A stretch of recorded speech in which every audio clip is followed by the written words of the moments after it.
Come on down, step aside. Yoda Joe's about to ride through the night, out of sight. Come on in and take a bite. Now we're here in the night. That's right, boys. Time to fight.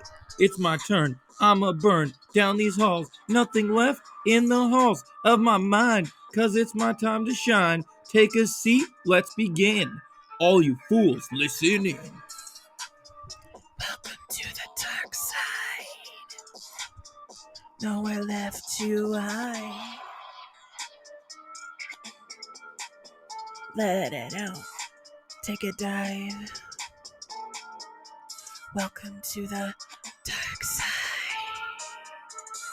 Hey guys, it's JoJo93. I'm back. This will be my review for The Flash, Season 9, Episode 5, entitled The Mask of the Red Death Part 2. This is the conclusion to the Red Death storyline.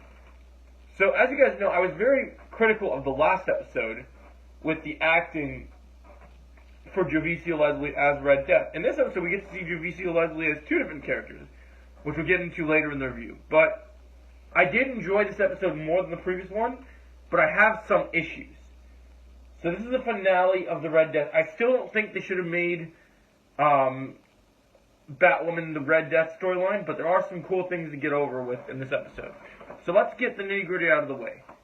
We'll do pros and cons to start out. Alright, so my thoughts on this episode was, this episode had really cool CGI effects. The fights with the speedsters was really cool, which we'll talk about later in the review. But, so, this episode, we had more than unnecessary drama between Joe and Cecile, which was a bit annoying. And then, of course, the Allegra and Chester kiss finally happened, which was also a little annoying, but hopefully it's kind of pushed out of the way in the later half of the story. But so that was kind of weak. That was the weaker part of the episode.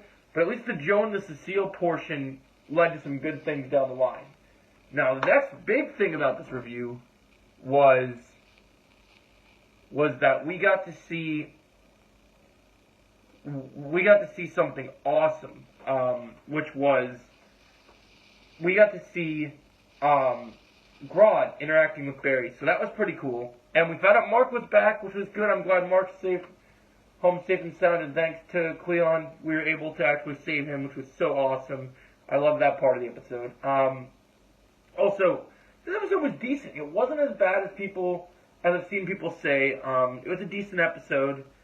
I really liked the finale where you have Flash and Red Death facing off after Grodd gives Barry his speed, and I love that we got that, and he has the two of them fighting. And when they're fighting, Red Death throwing Red Death energy batarangs was pretty cool. And then Barry makes a shield using his speed force, which was really cool.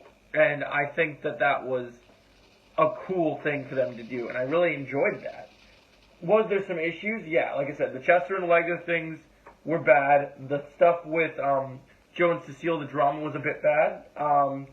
But in the end, the farewell scene with Joe made me tear up, and I thought that was really good. I thought it was really well done, and I enjoyed that. I thought it was good. It was a fun way of doing things, for sure. And I enjoyed it. I thought it was very, very enjoyable. And then when Batwoman showed up to whoop Red Death's ass, that was awesome.